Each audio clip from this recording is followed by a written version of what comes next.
Welcome to the Behavior Grooves Podcast. My name is Kurt Nelson. And I'm Tim Houlihan. We interview interesting people in order to unlock insights into behavioral science and how we can apply them to work and life. Okay, so typically we talk about our sponsors at this point, but today, in honor of our guest, we're going to do two things differently. First, Tim, I'm going to wager that we can get over 60% of the people listening to this podcast to forward it to a friend. Okay. They just have to forward it to one really cool and intellectual friend, someone that they think might find our witty banter and deep insights interesting. Oh, I'll take that bet. I'm in. So you're going to take the over 60% of the people will forward this. I'll take the under. Right, because I have faith in our listeners and how wonderful they are and how they will do this. I still have faith. I just have a little less faith. 60% and below faith, right? That's right. I have a 60% and above faith. That's right. So it's not that we're not at odds, we're just different degrees. Oh, and we'll talk about that in this podcast too. All right. Mm-hmm. But the second part of our wager is that whoever loses will pay that bet to the nonprofit foundation that our guest started. It's called How I Decide. This is an organization that is dedicated to empowering kids to become better decision makers by creating innovative programs to develop their critical thinking, social, and emotional skills. Kind of in line with what we're trying to do with Behavioral Grooves. So listeners, you can find out more about this great program at www.howidecide.org. Okay, I'm in. All right. How about $100? $100 sounds good. Now we just have to figure out how do we measure people forwarding this onto a friend at 60% or more. So it's just a little wee bit of a problem. I think we're going to both end up making donations to How I Decide. And I think that's perfectly fine. Yeah, that'll be good. That'll be good. It's good. All right, but on with the show. In this episode, both Tim and I were bubbling over because we got to interview Annie Duke, decision strategist, author, and former professional poker player who won the World Series of Poker Bracelet, was the winner of the 2004 Tournament of Champions, and the only woman to win the NBC National Poker Heads Up Championship. And while we didn't talk a lot about poker, we did talk about her recent book, Thinking in Bets, Making Smarter Decisions When You Don't Have All the Facts. And just a note for everybody, it is my personal favorite new book this year. So not only was the interview loads of fun, but it was also very insightful.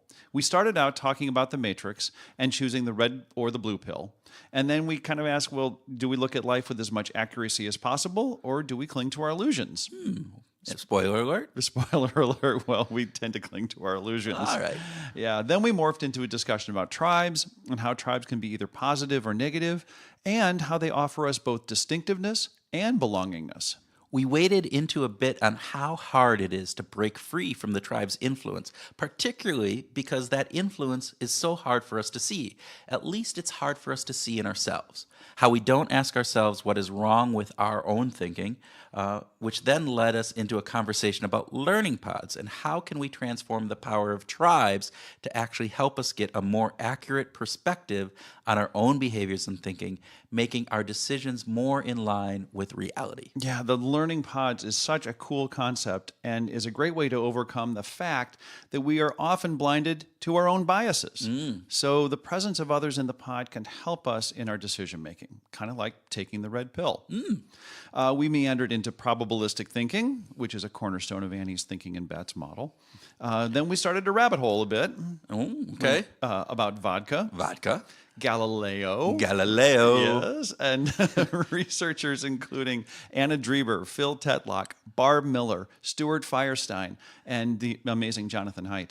Then we went deep into Annie's history with her mentor, Lila Gleitman, and her work on syntactic bootstrapping with Donald Duck. Quack, quack. Yeah, man, that's such cool stuff.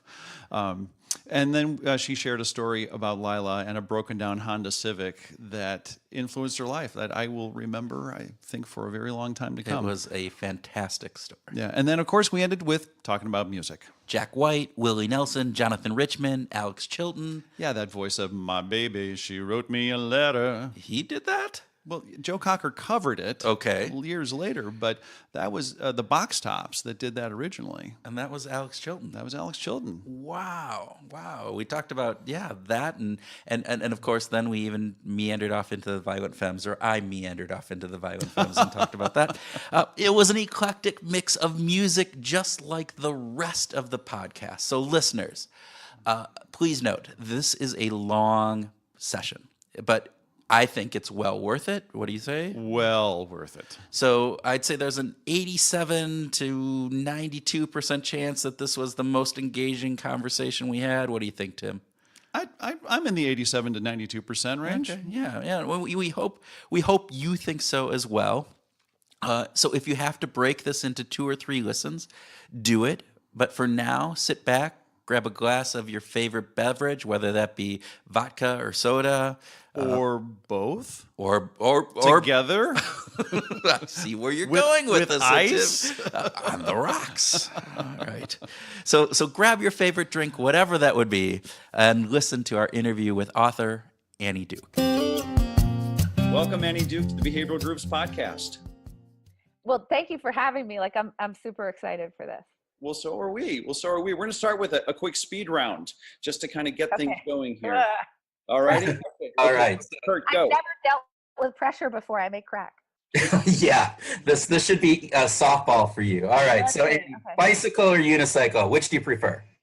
Well, I mean, I prefer to ride a bike, but I mean, unicycle, obviously. I actually had one when I was growing up, and I was pretty good at it. Okay. Travel with a set itinerary or no itinerary?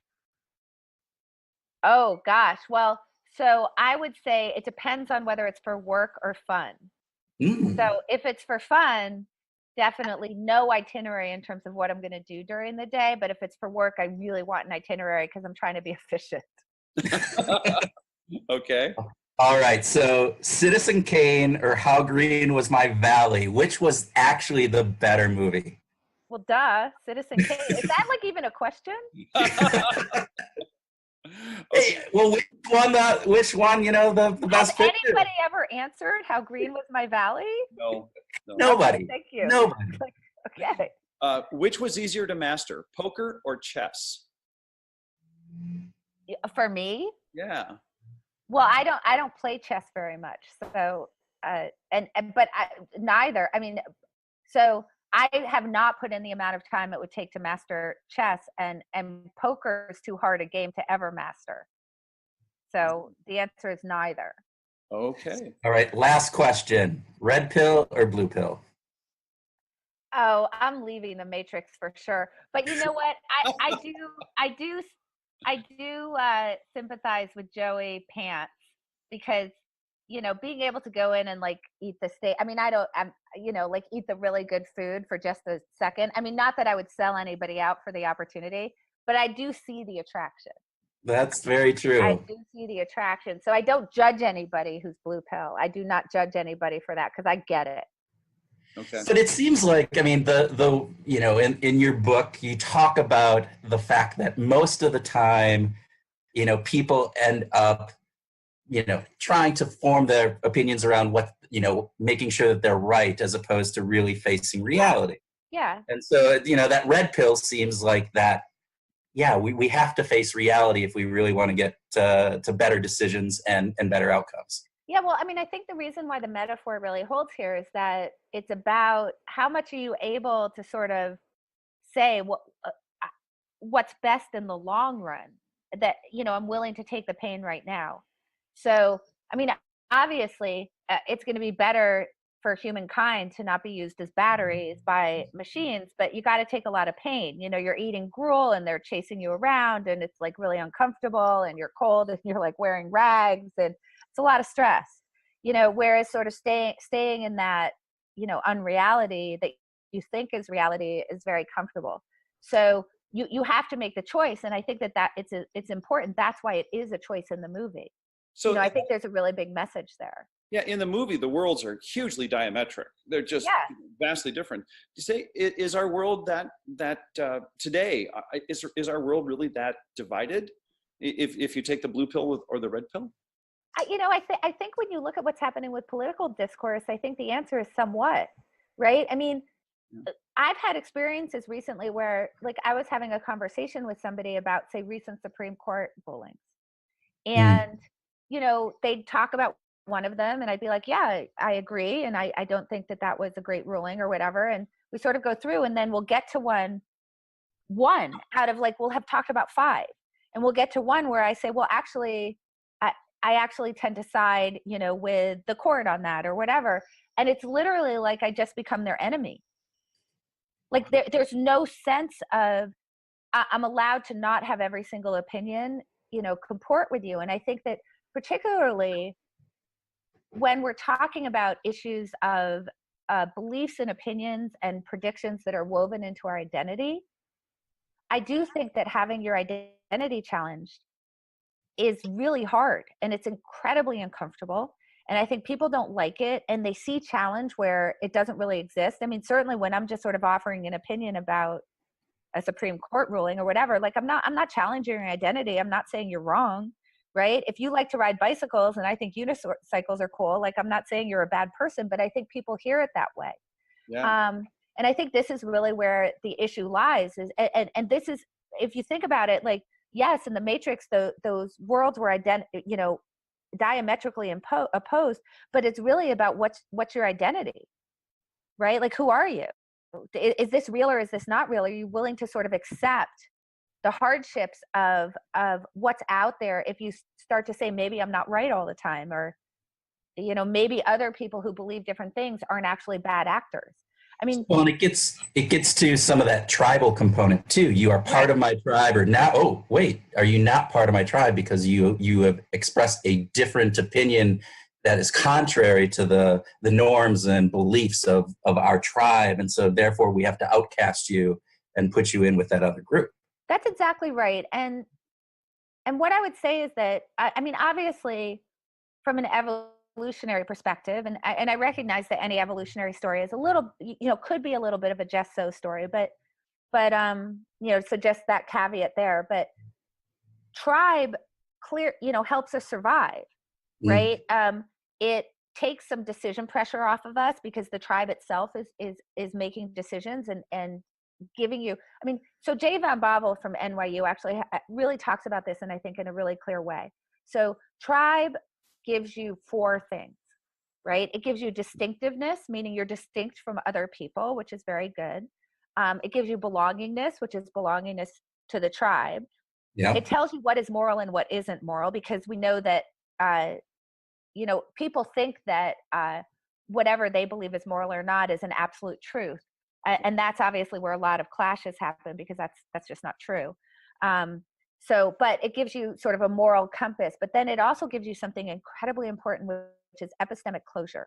So we know that being epistemically open is very hard. It takes a lot of energy. You have to actually really work at it. Because what you're going around is saying is that my beliefs aren't 100% set in stone. Like, I don't know for sure that they're true. I'm staying open-minded to other points of view and to being willing to change my mind. And I think that's a little bit of a I think it's a good way to live in the long run, but it does take energy that being epistemically closed doesn't. And the reason why a tribe gives you epistemic closure is that whoever the elite in the tribe are kind of tell you what to believe. Now, from an evolutionary standpoint, that's great, because now we can band together in groups. Like, we're pretty weak. We don't have sharp claws. We don't have sharp teeth. You know, our bones are pretty brittle. You know, there's all sorts of stuff. So, like, being able to say, like, we all believe the same thing and we're going to defend ourselves as a group because we're in this tribe against intruders so that we can maintain our territory. Like, obviously, you know, from an evolutionary standpoint, awesome. But when it comes to our public discourse, it's really bad, because when you think about, in particular, this epistemic closure piece, that there's sort of, and also the moral compass piece, those are coming sort of down from above, from the tribal elders or the tribal elites. And what comes along with that, when it's combined with the distinctiveness and the belongingness, is that people who are out of tribe are not trusted sources. So that it's like, first of all, it becomes very fundamentalist, right? Because of the epistemology and the morality piece, right? So that's why when I'm talking to someone and they're like, ticked off, yes, my tribe, my tribe, my tribe, my tribe. And then suddenly I say something that would be normally out of tribe. Now I haven't passed the the test of the fundamentals. And so I'm out of tribe. And then all of a sudden, like, things that I say aren't trusted. And, so Jay Van Bovel has talked about this with research that he sort of reviewed, that it's not even just that, let's say that we're in a political tribe together, that now once you've identified me as out of tribe, that the things that I say politically, you trust less. But if I tell you something about how you should saute a fish, you also will think I'll be less trustworthy to you. So even if it's out of the context of whatever that has caused you to be part of that tribe. So it's a huge problem. And some of what I talk about actually in the book and Thinking of Bets is how to sort of turn tribe back to good, right? It had this survival mechanism originally. Mm-hmm. But how do you actually turn tribe back to a good thing? Because I think that we are tribal by nature. And so, like, what I talk about is sort of like, how do you create that you're the tribe that is epistemically open? That's part of your tribal identification. Like, we're the people who are epistemically open. We're the people who believe that there's different moral stances that you could take. So, right? Right. So this reminds me of Jonathan Haidt's work, when he talks about how how people who tend to be on the conservative side tend to look at the world. It's easier for them to look, or more ready for them to look at the world in more black and white terms. And the people who tend to be more on the liberal side tend to look in the world in these gradations, and tend to be more open to the sort of the nuances of the world. Yeah. So that's actually interesting. It depends on whether you're talking about people who have a more liberal mindset in the classic sense of liberal, versus people who are on the left. So we conflate those, right? Yeah. So it turns out that when you ask the right questions, the left and right are sort of equally authoritarian and equally fundamentalist. It's just that you have to ask the right question. So, for example, if you ask people who identify as left, not liberal, but left, and obviously there's some correlation there, right? But people who identify as left, do you think that I should be able to stop you from driving a particular car because its emissions are too high? Mm-hmm. If they answer yes, I should totally be able to do that. Like, if I want to force behaviors on you around climate change, or it is, should the police be able to intervene in, certain things that would have to do with things that comport with what their views are. So it just turns out, and this is the problem of the imbalance in academics that Jonathan Haidt also talks about. Yeah. It just turns out that the kind of questionnaires that they've come up with to sort of look at rigidity and authoritarianism are asking questions where liberals agree. Yeah. And so, of course, they're like, yeah, everybody should be able to do that. That's great. And they come out as like really open and loose and not authoritarian. And the rights are like, no way. The people on the right are like, no way. So, should you be allowed to use force to stop somebody from having an abortion? Someone who really has the morality that that's murder is obviously going to say, yes, you should absolutely be able to stop somebody from doing that, where somebody on the left is going to be like, no, it's your choice what you do with your body. And all of a sudden the person on the right looks really authoritarian and the person on the left doesn't. But when you actually make it so that it's an issue that one agrees with and not the other, you just have to make it so that it's something where the someone on the left has very strong feelings about it. And then you'll get that kind of authoritarian thing where all of a sudden they want police intervention, or they want to be told governmental rules. Right, exactly. So thinking people can find that. I wrote about that actually in my newsletter, and then also there was an article in the Atlantic recently from Jesse Singal that people can look at to see that you get equal authoritarianism and equal rigidity on the left and right if you ask the right question. Yeah, that article in the Atlantic was really interesting about that. It kind of showcases this element of we falsely believe in our own world of how open we are, when in reality, both sides have that equal component of being rigid in their thought. And we all have confirmation bias. It's Right. and it's one of the hardest biases to overcome. And you talk about that in your book. Even the smarter that you get, the harder it is to overcome these biases, because we're better at being able to come up with good reasons why we've made that decision. Right. And we're not, and the thing that I think is really interesting about that is that we're not even aware that we're doing it, right? Yeah. Like, we're not even aware. Well, I mean, as an example, we're not even aware of how much tribe is like yanking us around. And we're also not even aware of how much our reasoning is sort of trying to reason toward a goal that agrees with us already. So a couple of examples of that are obviously, you can look at this switch in terms of views of the FBI or views of the NFL, right? And people don't even realize, like, oh no, my view is just being yanked around by what the tribe is telling me to do. They'll, if you go and talk to them, they'll give you all sorts of reasons why their view has changed.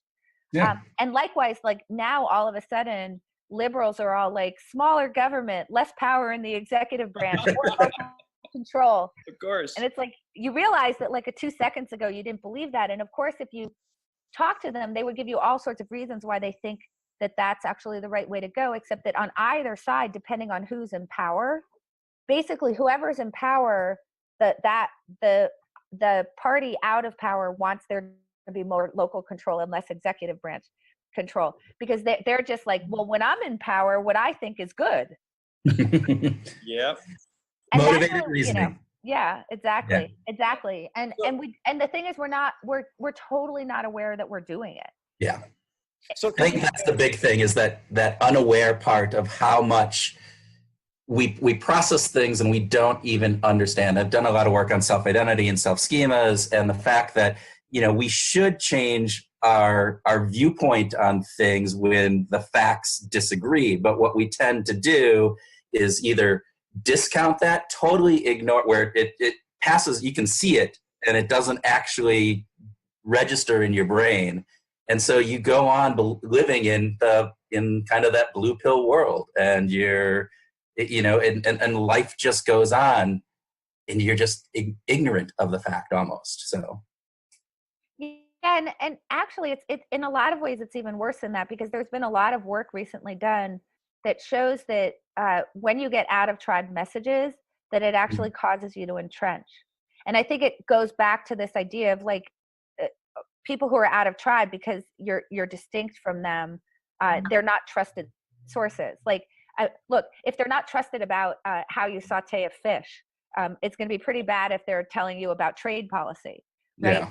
So it turns out that it's not even neutral, right? It's not even just like, oh, I hear what the other side thinks about trade policy, and so I just ignore it. That makes me entrench more in what I think about trade policy, because that's coming from a liar. Basically, it's coming from somebody that I don't trust. And that this is all a huge problem, because we're all running around in the matrix and we don't know it, and we think that it's all real, and that the way that we're coming to these ideas and these beliefs are totally rational. It's like, those, like, gosh, when back in the 80s, when I was, 80s and early 90s, when I was in graduate school, I remember reading about a lot of studies which just showed, like, look, if I get you to put a political sign on your lawn, how much you support that candidate totally changes. Yeah. It's not the support of the candidate doesn't get you to put the sign on. It's the sign gets you to support the candidate, and we're totally unaware that this stuff is happening. Yeah, the behaviors change your mindset, whereas the mindset should actually drive your behaviors, but that's not how that works. The interesting research, and I don't remember who did it, but it was done, I believe, in the 70s or 80s again. They took children, third graders, on the playground, and they basically separated them into two groups arbitrarily, put some in red t-shirts, some in blue, and within minutes they asked the kids in the red t-shirts, so what do you think about the kids in the blue? And they were less trustworthy, they were stupider, they were slower. What about the kids in your color t-shirt? Well, we're smarter, we're more honest, we have a whole bunch, and it happens so instantaneously and so just, again, unaware that we have this out-group and in-group biases on these things. Right. That it's hard to overcome, and so it's a key thing to think about. It's very good for survival a long time ago. Yes. All right.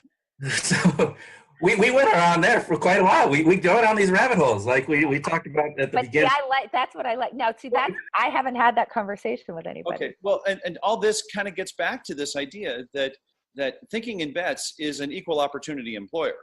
Anybody can subscribe to. This isn't designed. Thinking in bets is not designed for anyone of a particular political or No.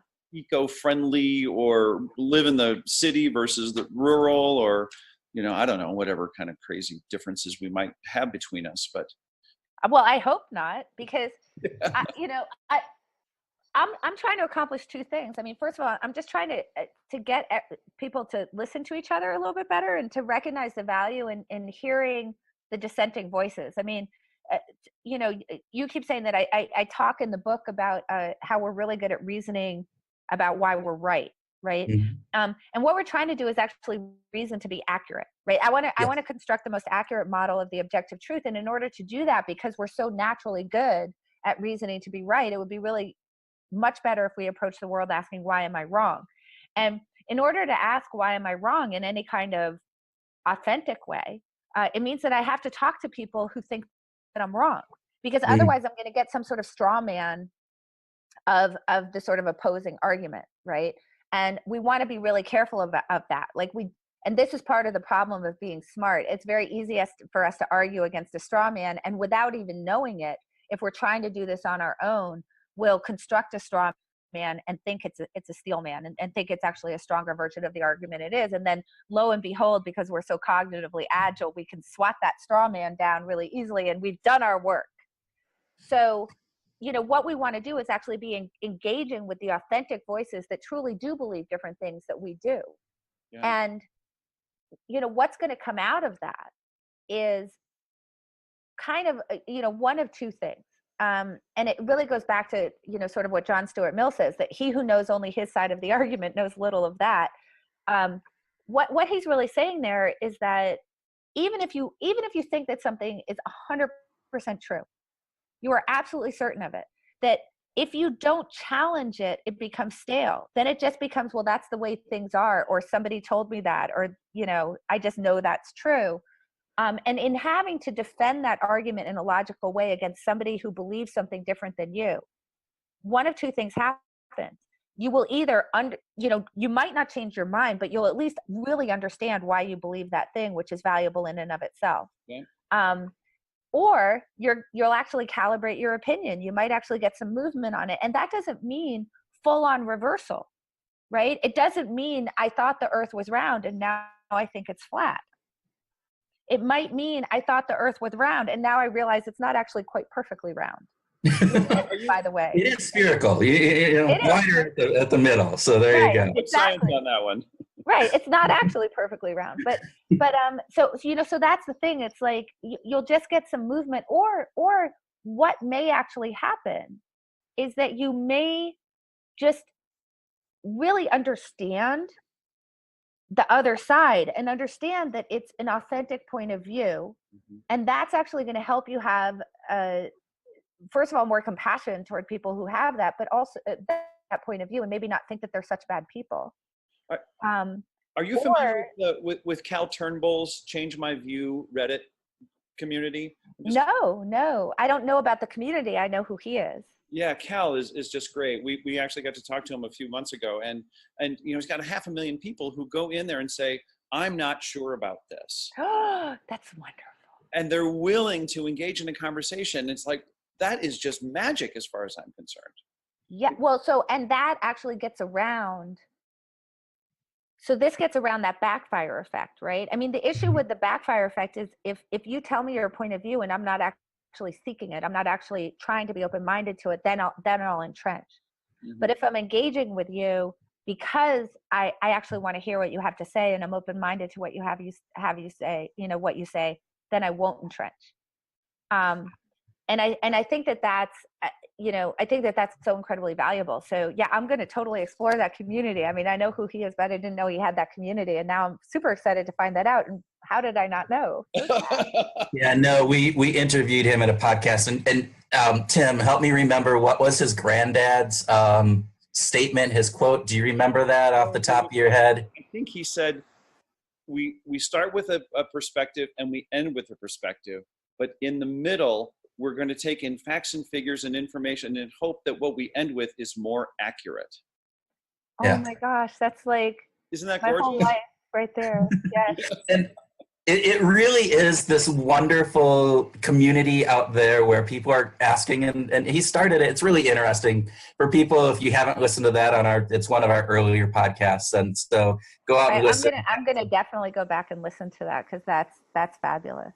So Annie, I think you so as you're talking about this as like exploring your opinions and making sure, even if you think you're 100% right, but exploring that component, you talk about learning groups in your book, or various, you call them various different things. So help us understand, is that a way to overcome this? And how do those work? What are the best ways for people, if they were to try to say, I want to do this in my life, I want to live a life that is looking things as trying to understand what is more accurate as opposed to proving that I'm right, how people go about doing that? Yeah, so there's a couple of reasons why I'm like a huge fan of a learning pod, and it doesn't need to be 20 people. Like, you and 2 other people is fine. There seems to be something magical about triads in particular. But it can be more than 3. I mean, I'm not saying it has to be just 3, but 3 is a reasonable number. So there's a couple things. At the basic level, we know that we're not particularly good at spotting our own bias. So, but I don't know about you guys, but I'm really good at spotting bias in other people. Oh, I'm brilliant at that. That's one of my You greatest. should see me screaming at CNN. You should see Tim screaming at me. Right, like the pundits are talking, and I'm like, wait, but that's a biased argument. And then the other pundit's like, wait, that I'm an equal opportunity screaming at the bias. But like when I'm talking about it, I'm like, I'm totally not biased at all. I'm completely reasonable. Of course. Tim, that's you right there. We are so from the same tribe. I trust you. Exactly. So here's the thing. If we know that we're really good at spotting bias in other people, but not so good at spotting bias in ourselves, then, well, get some other people to help spot your bias. Like, let's make an agreement. Like, I'm super good at spotting you guys' bias, and you guys are super good at spotting my bias. So let's make a team. Yeah. And your job is to spot my bias, and my job is to spot your bias, and let's do that. So that's sort of number one. But number two, and I think that this is much more so why I think that tribe is so important, is that, as we talked about in the beginning, like, exiting the matrix is painful. Mm-hmm. We know that a lot of our identity is driven from this idea that we're competent and we're intelligent, and the things that we believe are generally true and very well thought out. And I think that most people do like to think of themselves as open-minded, or actually having considered the other side, even though we really don't. And having somebody say, like, I think you've made a mistake, or, you have some great thing happen and you're sitting there crowing about it, and someone's like, well, don't you think maybe that was really due to luck? Like, that doesn't feel good. Like, you don't get to put that in your, when you're doing your mental accounting of, like, I'm smart or I'm not smart. It's like, we want all the smart checkbox. Yeah. We want, well, as Kahneman talks about, we want a positive self-narrative of our life story. Like, this is kind of what we're driven by. And even if I say to you, like, even if you accept in theory that taking some pain in the moment is going to make it more likely that in the long run, at the end of your life, when you look back, you'll have a positive narrative because you'll have better, more accurate mental models. In the moment, we lose the check mark. It's hard for us to see, like, okay, I'm gonna take a little pain right now on the, like, I made a mistake, or a poor decision, or I was biased in the way that I was thinking about this, but that's going to really help me in the long run. Like, that's hard to do. Mm-hmm. So, I think about us as, at our core, we're all just trying to get a reward. Like we're all a rat running a maze and we're hoping to get a piece of cheese at the end or a pellet or whatever. And we need those pellets. And I don't think you're supposed to give those pellets up. I'm not enough of a stoic to say, you know, oh no, I take pain and that, you know, that helps me to, I mean, I'd like to be that stoic, but I'm not. I want my little piece of cheese after I run the maze. Yeah. So I think that what a really good group does when it's intentionally formed is it allows you to get your pellets. Because what the group is reinforcing is now different. It's this turning tribe on its head to work for you. Because the three of us, let's say, we now agree that we're going to be in this decision pod. And what we're going to do is we're going to change the normal social contract.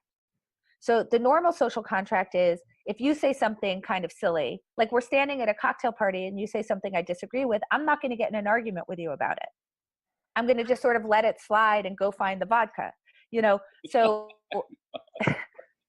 because it's not the way that normal social interaction works. But the problem is that when we bring that kind of normal social interaction into things like trying to figure out like, who are we supposed to vote for? Or what's the best policy? Or how do I make a good decision? Or what should I do in my career? Or what strategy? Or what partner should I choose? Or, you know, these things that really have great import.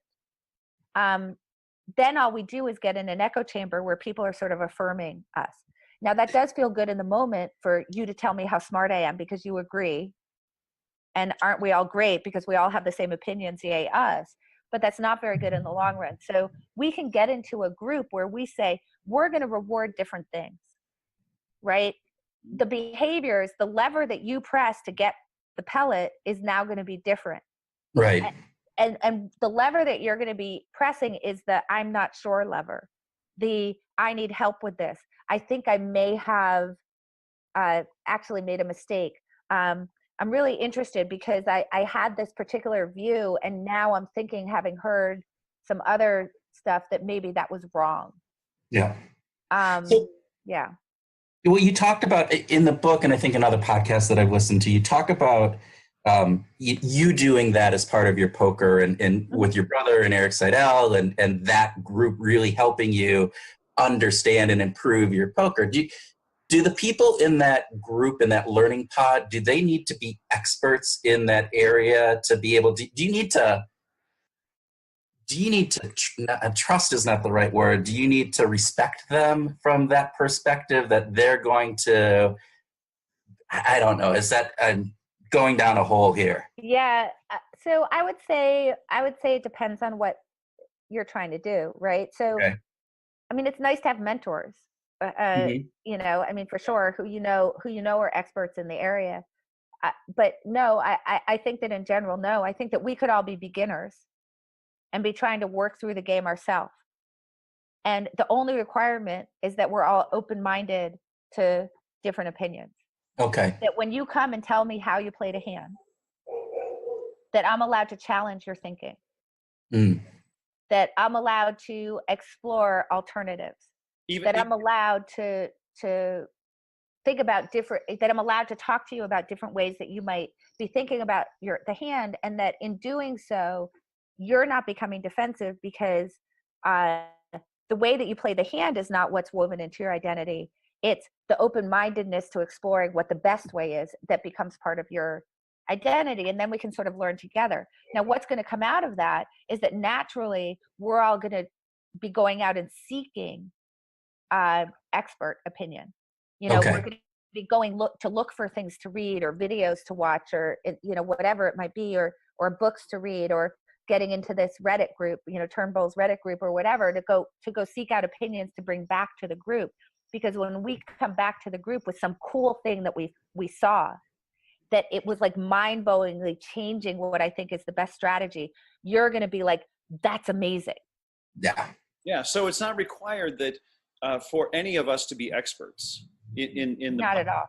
We can. It's okay to actually say, I respect your opinion. I have a different opinion. Here's my opinion, which might be total horseshit. It might be based on completely fallacious information, but we all agree to, okay, well, let's spend some time working on this problem, right? Yeah, I mean, exactly. And by the way, like most of my opinions are horseshit. So I hope you're going to help me with that. No, I'm serious. Yeah. Like I know that sounds like a joke, but it's completely serious. I mean, I try to get this point across to people in this way. I'll say to people who are of our age, was there anything you believed that was like you thought was like 100% true, like you were so sure of when you were 20 that you now think maybe was horseshit? And everybody laughs because they're like, most of it. Yeah. Very true. I laughed. I was smiling. There you go. Me too, by the way. Most of what I believed things with such conviction when I was 20 that now I look back and I'm like, what was that? Like, I can't believe I believed that. Why do you think that today, if you take this slice of time, it's any different? That's what I try to get across to people, right? Like, we're always taking in new information. I mean, the whole point is that, I mean, you could think about it from the standpoint of like actually humanity in general. I mean, we did all used to believe with total conviction that the earth was flat. Mm-hmm. We did used to believe that the sun revolved around the earth, for example. And that was just consensus opinion that people had very strong convictions about. And it was a little bit heretical, not even a little bit, a lot heretical to challenge those opinions. I mean, look what happened to Galileo. It didn't go so well for him. But thank God for Galileo. Like, so how do we get Galileos in our lives? First of all, we have to agree that our opinions can't possibly be 100% true, black and white, set in stone, and that it may be that we hold beliefs today that in the course of time we will view the same way we now view the beliefs that we held when we were 20. That's number one. And then number two, I have to not think that you challenging me is heretical. I have to say, no, I need Galileos in my life. Like, I need people to be challenging what I believe. So two things off of that I want to go on. So one is, so Tim and I started this podcast. We had started actually Behavior Grooves as a meetup to gather people every month, to get people together to talk about behavioral science and learn about, how that works. So I'm thinking that there could be a meetup around learning pods that could become this whole component where you just go out and you set up a meetup and you invite people to say, hey, we're going to hold each other. We're going to be the Galileos for each other, and we're going to hold each other accountable. And that could be you can make a whole movement out of this. So there you go. I love it.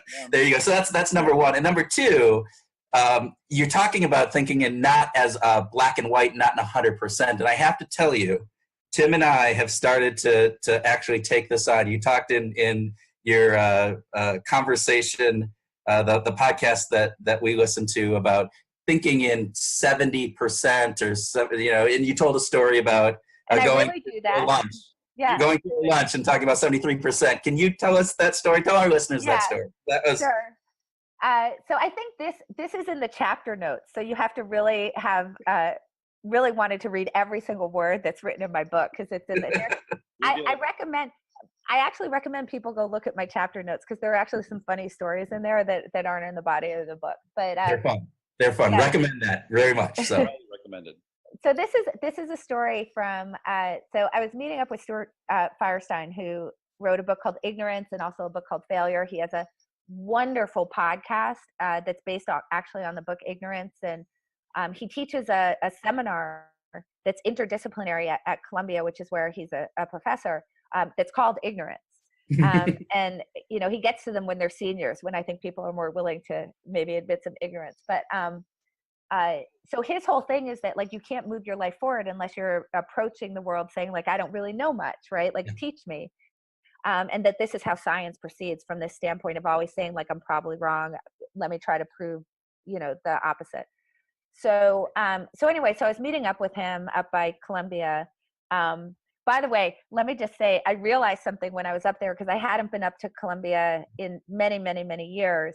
And I realized that my whole map of the area, because I was an undergrad there, was it was completely mapped. All the landmarks were bars. Is the Marlin still here? Is Canada? The landscape of Iowa City for me, University of Iowa. That's the same exact thing. I went back and I'm going, wait, I have no idea where I am downtown, because those bars are gone. Because the bars are gone. Bars and coffee shops, but the coffee shops were only in relation to 4 a.m. after the bars. So anyway, so we were going to a Chinese restaurant, and I have like some dietary challenges. I'm vegan, and I also get super sick if I eat gluten. So I can't eat gluten because I have some autoimmune issues that gluten doesn't mix well with. So I'm going to the and then the other thing happens to be that I don't like eggplant, which is just a preference. It's just a preference. Okay. So I'm trying to order something, and I'm trying to find something that's vegan.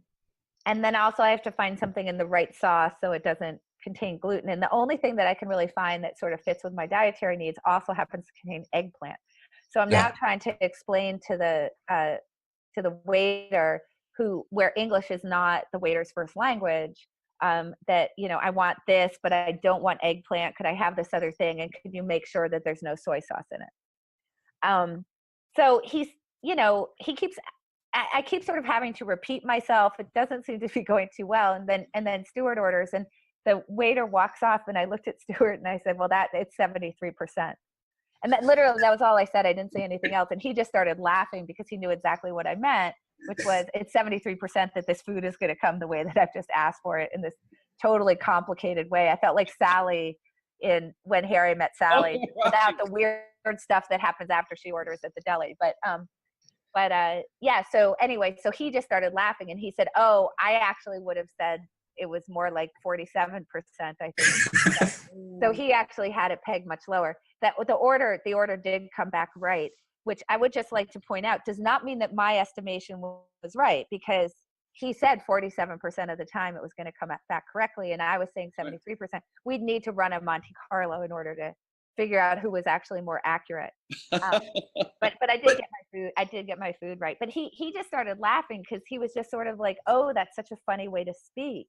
Thank you. But he was like, oh, that's so cool, because he's a scientist and he's approaching the world with ignorance. So we really bonded over that, and we're now totally fast friends. I love that story, and I thank you for telling us that the order came back as it was, because it was left hanging. It's not in the notes. It's not in there. And I'm going, oh, where did that come from? But what's interesting is you talk like, so it doesn't mean that he wasn't right and that you weren't right. And I think you were just writing another thing about when 538 in the election in 2016, right? And they were talking about the polls and saying how Hillary had a 70% or 60 to 70% chance, and every pundit, as you were talking about before, said that, oh, well, that means that there's a sure win, when in reality that's a 30 or 40% chance that Donald Trump is going to win, which actually did prove out the case. My question, I think, is really, I think we all tend to immediately jump to, wow, it's 70% or even 65 or even 60%, that means we're gonna, that outcome is much more sure than it is. And is there anything we can do? Do you think that's natural, that's how we're humans, our brains are wired, or is that a learned component? Is it something, what can we do in order to actually get better at thinking I can't say that word. Probabilistically. Thank you. Yeah. So first of all, I think that most of us have yes, no, and maybe. Right? Like, if 538 had said it was 50-50 and Trump won, nobody would have been saying that 538 was wrong. So I think that what happens is, once it sort of becomes enough favored, like far enough away from 50, which I actually don't think is that far, but I think certainly once you get a 6 in front of it, it becomes 60-40, it just goes to yes. Yeah. Go, right. And I think the reason for that is that, no, I don't think that we're particularly well wired to think probabilistically. And I think it's because we don't experience probabilities that much. I mean, most of us aren't doing something like I did, where I really am seeing, when you're a 60-40 favorite, I get enough trials in to really understand how often 60% happens. But that's because I was dealing with it in an explicit way. Implicitly, I think that we do have some understanding of probability, and it comes out of actually the title of the book. So this is why I think this question, like, do you want to bet? Like, if we were all thinking in bets better, the reason why I really understand that is because I was betting on 60/40s. Right. So I was going to lose all my money if I didn't really understand what that meant. So, like, for example, like, if we took those pundits who were like, well, Clinton's going to win, and I said, well, do you want to bet on that? You know, and they'd go, no, I mean, it's 60/40. Trump has a really good chance. Yeah. Right. Right. So I think of what happens, the way that I think about what happens when you say to somebody, want to bet, is that there's all sorts of uncertainty in the world.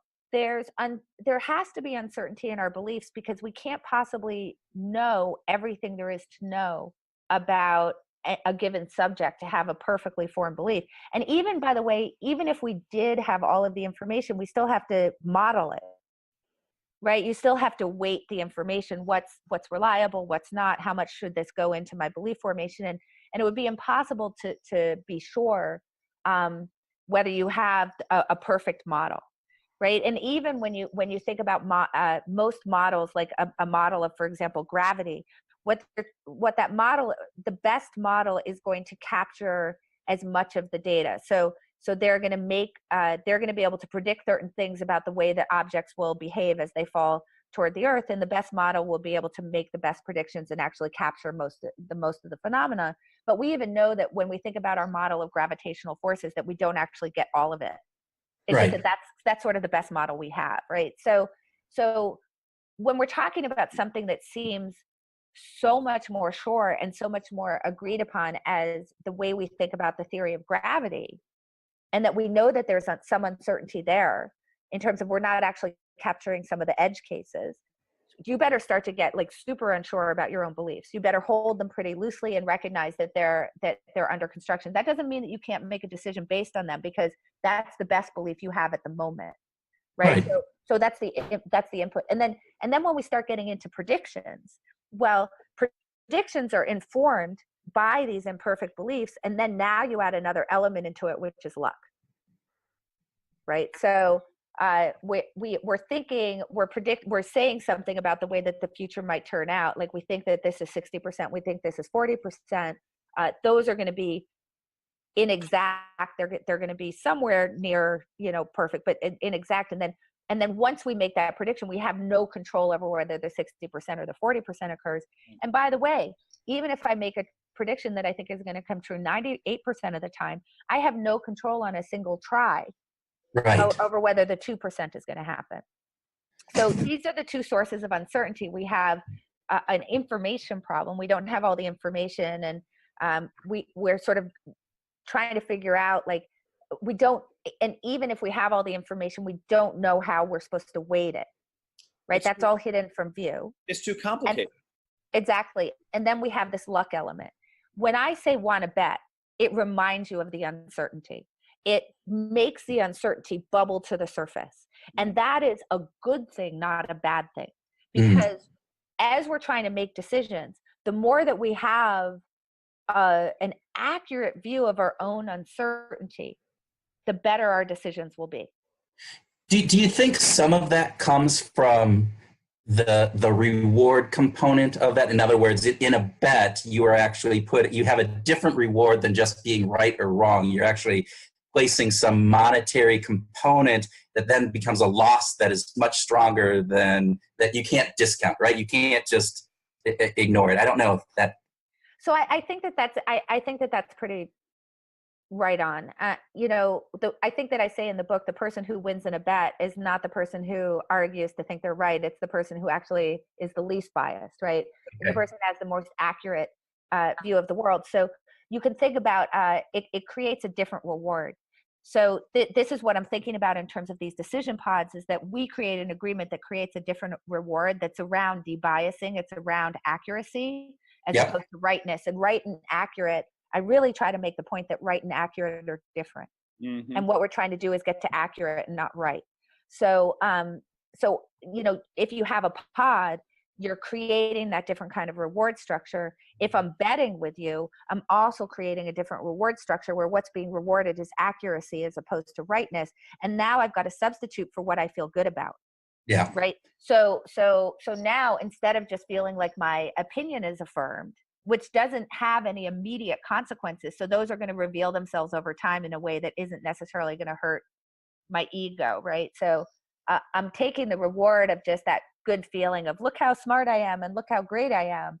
And now if we're actually betting, I've got a different reward, as you said, like a stronger reward, which is I don't want to lose my money. Yeah. So I've actually been doing this experiment. Like, this is a really good experiment to do right now. So there's obviously a lot of talk around the midterms, and I've had a lot of people say to me, the Democrats are going to take the House. And if just try it out and say, well, do you want to bet on that and watch what happens? Well, I didn't say for sure. Yeah. I didn't say for sure. I mean, I just think they're more likely to take the House. And then I say, I agree. But yeah. But I would never say they are going to take the House. Yeah. Well, that's the. It's the political betting markets that are out there that, started at the University of Iowa where I was, where you're betting. Actually, it's really small sums, which makes it even more interesting because it gets to that point where, so what? It's $1, but people actually they're much more accurate. And I was reading recently they were talking about, they did a betting market on the replicability of research and studies, and they were much more accurate than the editors in some of these that was Brian Nosek, right? And he yes.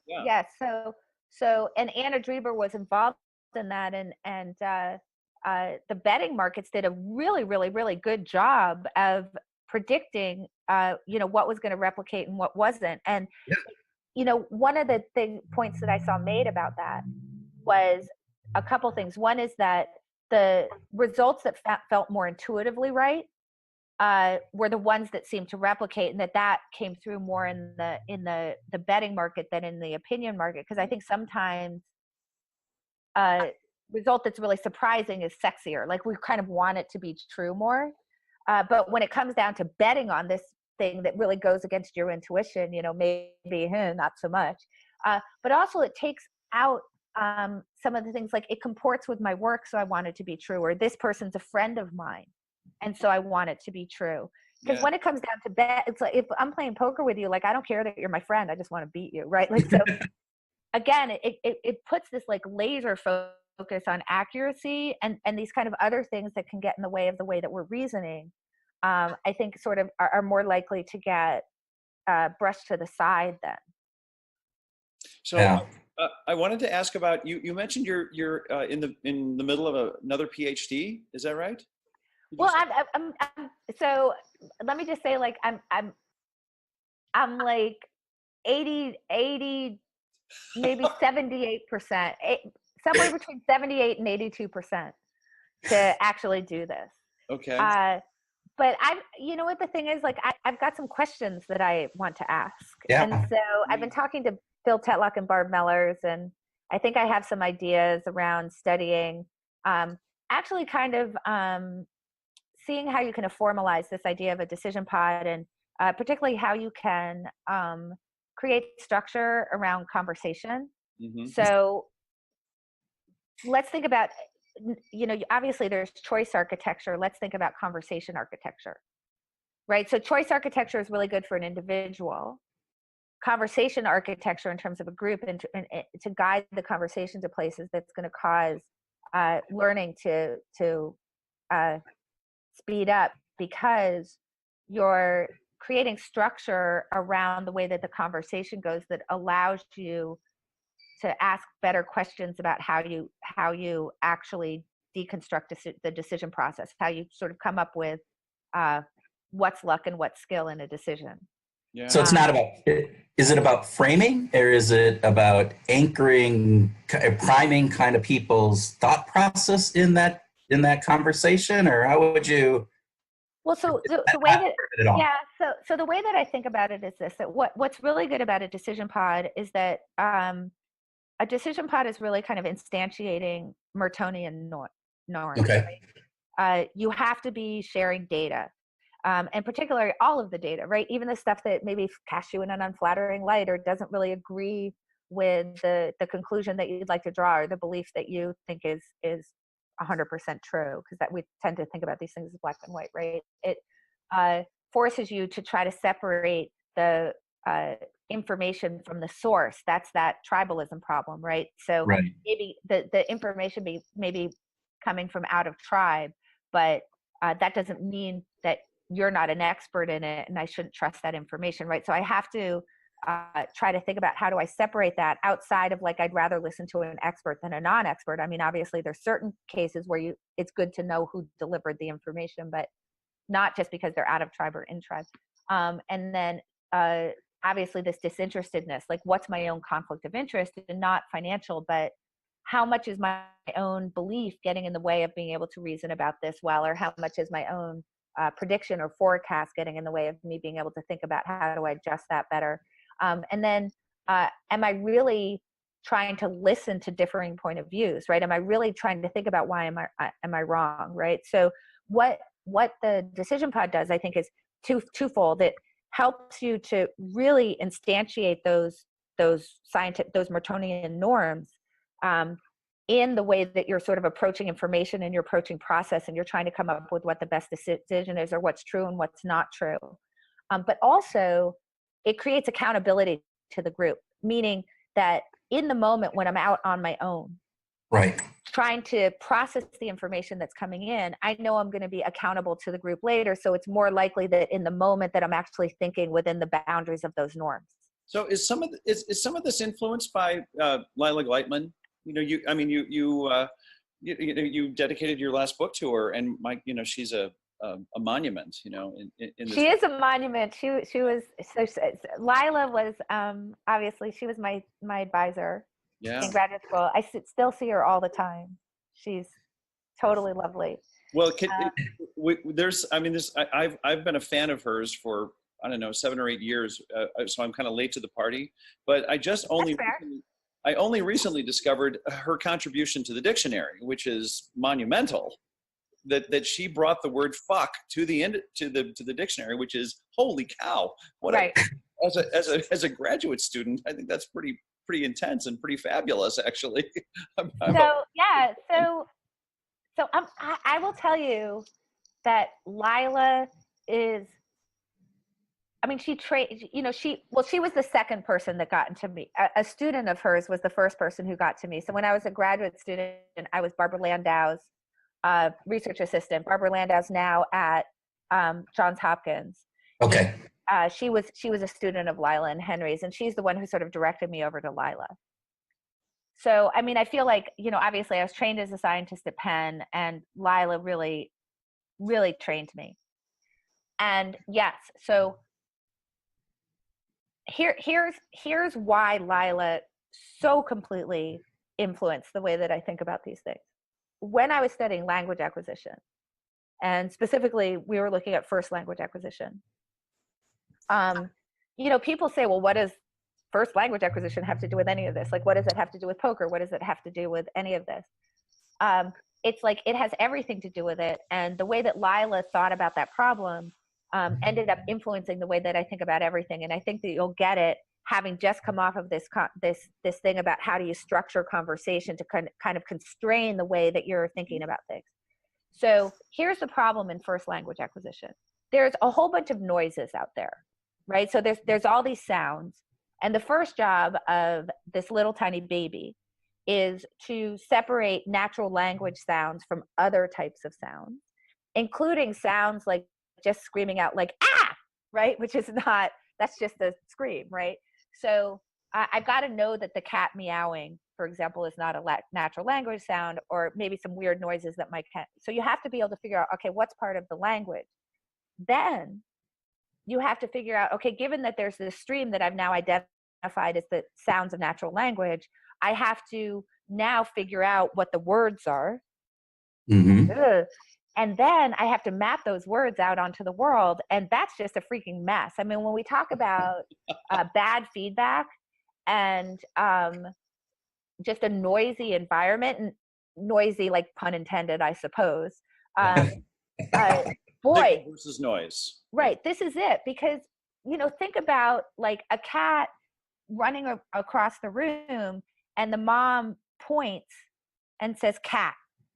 Well, I mean, you know the word cat, so it seems obvious to you that that's the animal, and that I'm mapping that onto that. But think about it from the perspective of the kid doesn't know that, right? Is it running?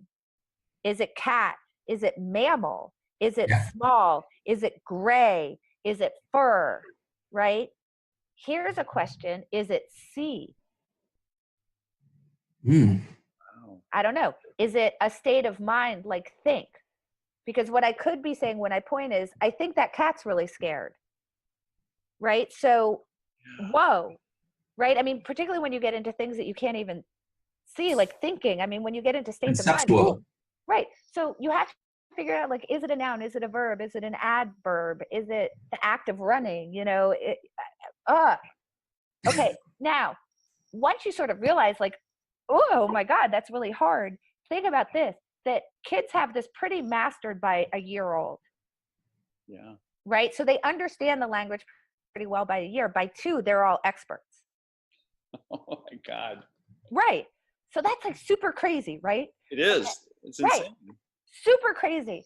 So kind of up until, I mean, Lila really started working on this, along with, by the way, sort of in parallel to Steven Pinker, who at the time was at MIT.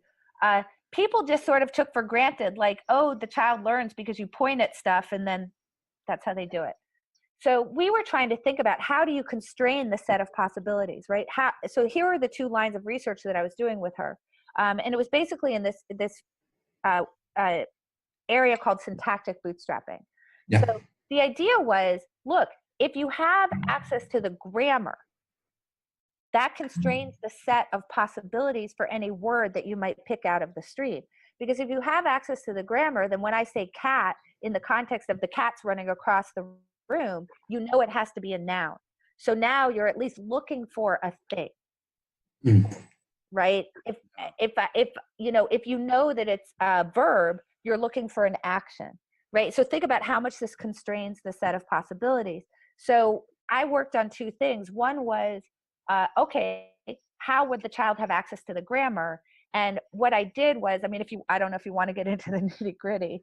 We are nerds in this area, so please. Okay. I'm going to nitty gritty this stuff up. Sorry, listeners, you're going to be bored, but Tim and me are enjoying the hell out of this. Yeah. So what I did was I said, well, maybe there's something particular about the rhythm of a mother's speech to a child that makes the grammar super accessible. In other words, is there a difference in the size of the pause depending on the size of the grammatical break? Oh. Because one thing that we know is that moms tend not to talk in like a lot of relative clauses, or, it's pretty straightforward. Like, that's a cat, the cat is gray, right? So we know that there aren't a lot of very strange constructions, but the idea was maybe the pauses between words are smaller than the pauses between phrases, or smaller than the pauses between clauses. So in essence, the rhythm of the speech is providing a grammatical tree to the child. So how did I study that?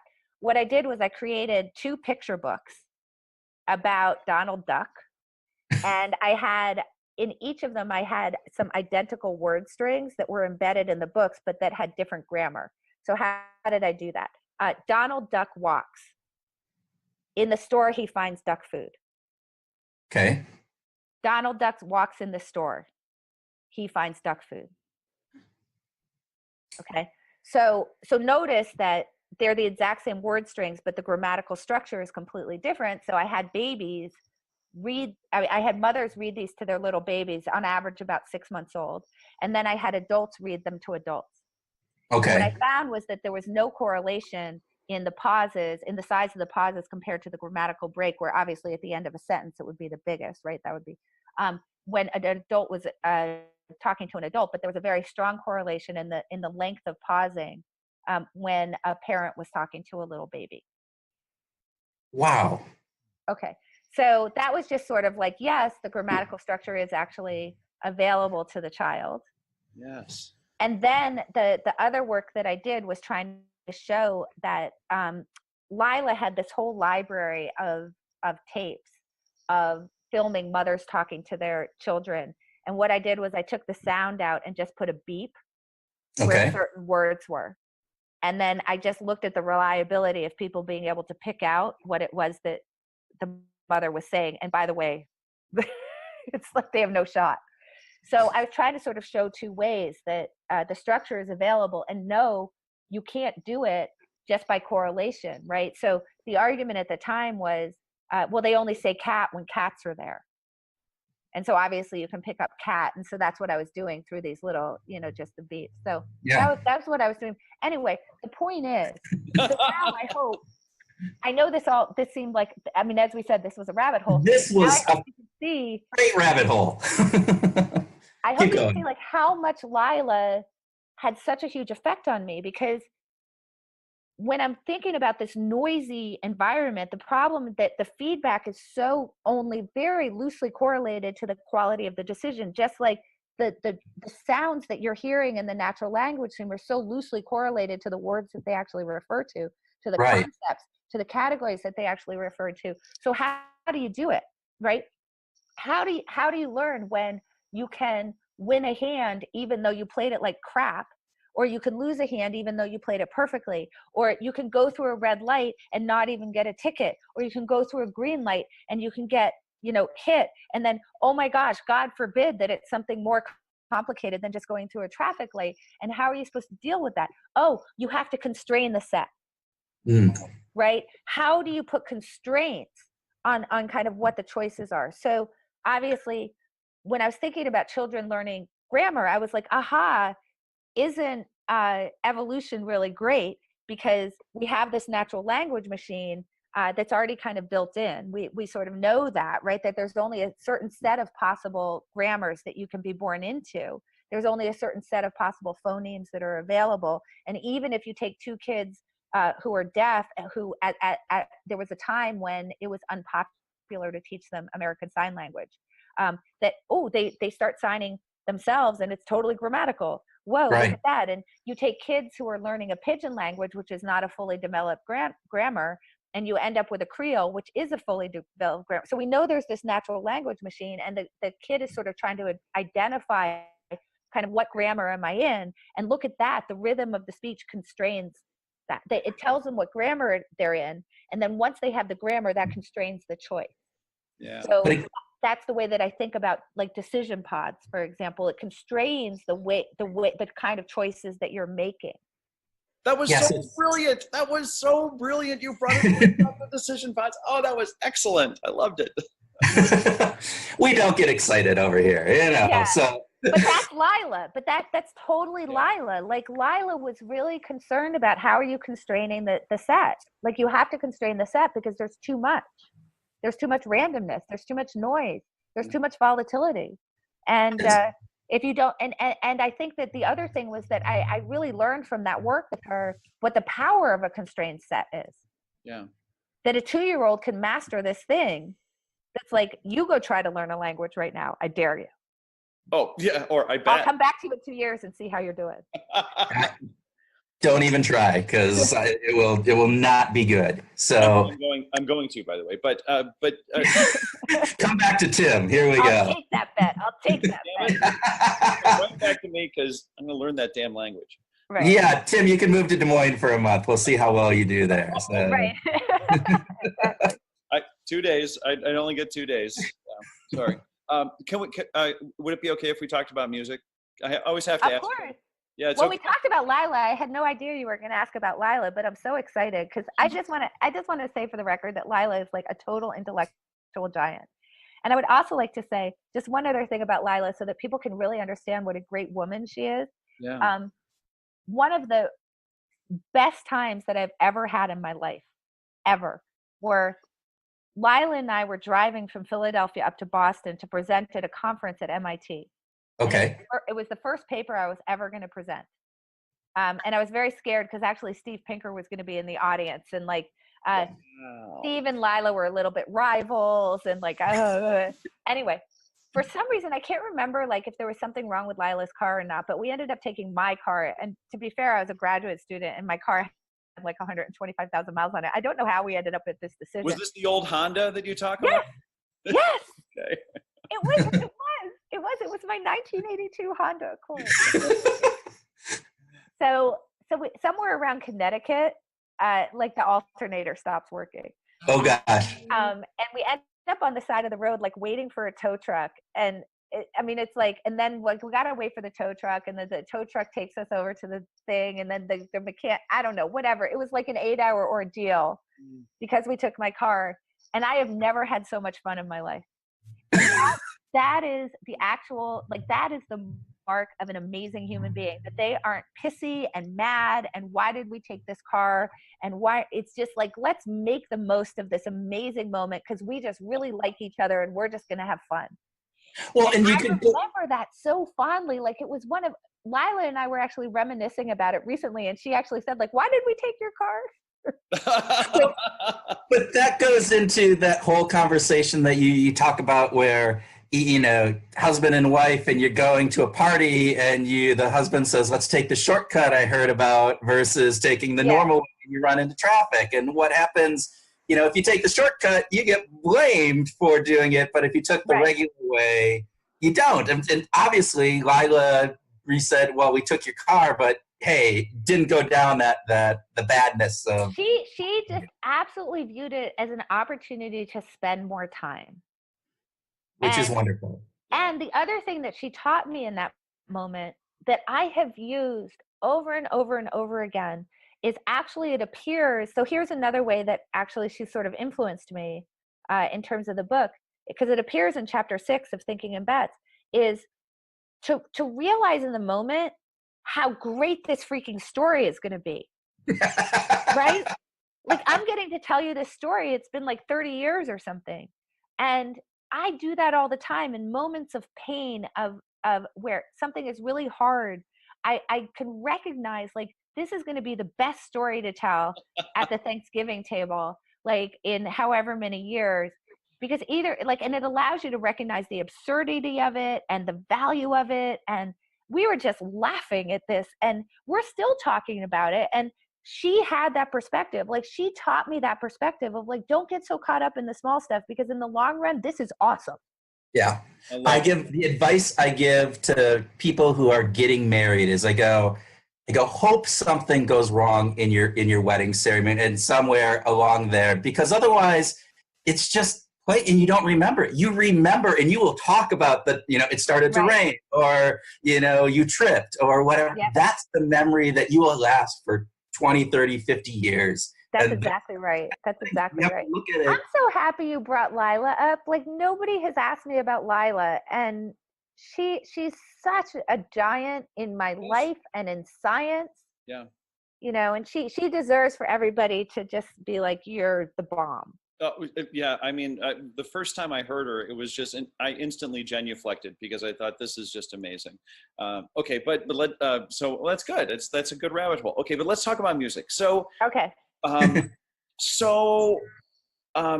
was thinking of you know, the music has been. It seems like music has been important to you as when you were playing poker back in those days. What about now?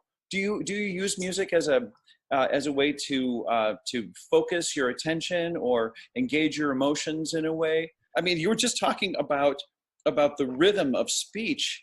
I mean, how natural is music, right? Because it's rhythmic. But is there something about music that you use today to prep you or condition you or prime you? Well, so can I make a confession? No, not here. No, sorry. I have a confession to make. In the last 2 years, I seem to have lost a lot of time that normally would have been spent listening to music, listening to the news. Oh, I'm sorry. And it's so bad, and I keep telling myself to stop, and then I do, and well, then our challenge so, you know. Our challenge to you is rejoin your musical self. I know. I need to, because it's like unhealthy. I recognize that. It's like completely unhealthy. It's like nothing's going to change if I'm not like up to the minute. Yeah. We should put a wager on this over the next year instead of, you know, switch off on that. I'll tell you how bad it is. The last album that I really went deep on was Lemonade. When did that come out? In 2015? Oh my gosh. I think. Was Sounds it about right. 2016? I know, 2015, I think. Yeah. Okay. Um, Jack White just had an album come out, and I didn't really go deep on it, which is weird because like Jack White, like Yeah. I go deep on everything he does. Well, were you a big White Stripes fan or Raconteurs? Love the White Stripes. The Raconteurs, by the way, I've seen them live. Thank you very much. I've seen the White Stripes live. I've seen the Raconteurs live. The Raconteurs I totally love. It goes a little bit more country. Yeah. In the old school side. So I divide country into country and things that are coming out of Nashville. So I like to be really clear, like I happen to really like country. Annie, I'm leaving here to go to Nashville, by the way, Oh, I love that. To discuss music plans with producers. So oh my God, that's so awesome. So yeah, so like I'm like a Willie Nelson. Oh yeah. You know, like I love Willie Nelson, Johnny Cash, Merle Haggard, Buck Owens. Great I mean, like the really old school. Some Ray Price. I mean, like Ray Price is great, right? Oh my gosh. Awesome. Truly right. Awesome. Yeah. So the Raconteurs, I hear that influence in them. It's like that merging of kind of rock with that, which I love. Yeah. But I also love his soul. I love Blunderbuss, and I love Lazaretto. Yeah. Right. Like so totally love his solo work as well. I would say the one thing that I'm not a giant fan of, the only thing that I'm not a giant fan of that he's done is The Dead Weather. Okay. Like I'll listen to it, but it's not my favorite of his ode. Well, I mean, he was pushing the envelope on that stuff, right? Yeah. He's really trying to, and that's the great thing about Jack White is that he's continually pushing the envelope, and that's going to be uniform, or that it's always going to work. Exactly. So I just think he's so brilliant. And by the way, highly recommend for anybody to go see him because he makes so much sound, and then you realize he's the only one making the sound. And he sometimes translates. I mean, in a studio, you can kind of understand how that might work. But when you see him in real life, he's making just as much sound. I mean, I'm not kidding. He has like 20 instruments on the stage. And he's somehow managing to recreate sort of what you're hearing on the album, like one person. It's like, how did you do that? And that, Meg is over there, doing some drums, but everything else is Jack White. It's wild. Wow. It's wild. It is amazing those musicians who are multi-talented in the any type of musical instrument. Prince from Minneapolis, one of those. You look at a number of we were just talking about Angus and Julia Young, who's one of my favorite bands, and saw them live, and they started off playing the trumpet and then going to piano, then going to bass, then going to the guitar. Just multiple instruments through one concert. And you're going, I can't play one. How do you guys master? Yeah, right. And somehow put it together to create sort of a wall of sound, which is like totally insane. I got to see Prince actually at the Forum in LA. I'm going to say I saw him in 2010 or 2011. Okay. Just like, so good. And still dancing despite his hips, which of course I think is sort of what ended up being his downfall. But so I need to get music back in my life because I really love it. And I feel like I'm making such a confession to you about this problem that I have a news problem. Well, here, if you're going to be writing, we talked earlier before we started about, potentially a couple new books, do you use music to help in your writing process? Do you have it going on in the background, or do you do that? I mean, is that? Yeah, so I don't. And the reason is that I actually have, I have an issue with more than one channel going on at the same time. So like if I'm in a car with you, the radio's off if we're talking. I can't have both things happening at the same time. So when I'm writing, I need total silence. Like it has to be completely silent. Yeah. So there's no television, there's no music, there's no nothing. I can't do it. Okay. Now, if I'm like reading Twitter, I'll have music on, right? Like it doesn't need my focus. But something that really seriously needs my focus. And if I'm having a conversation with somebody, I want to be able to focus and really focus on them. I can't have the other stuff going on. It's just a quirk of me. Right. So I can't do it. There's a component of multitasking that, it's some degree of that. And we're not good at that. For me, music is engaging. So why would I want to have music going and not engage with it? Yeah. That just doesn't make sense to me. Yeah, so I'm more of like a sort of like deep dive, like long car drive, really, listening to music. Or I used to, when I used to run, I was training for a marathon, and I had playlists and, Yeah.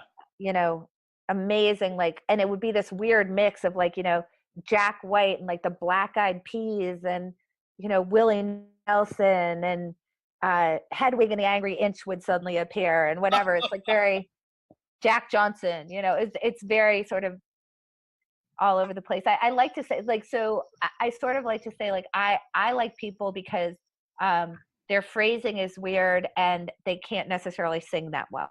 So, I mean, except for Beyonce, but like Willie Nelson is the perfect example of that, right?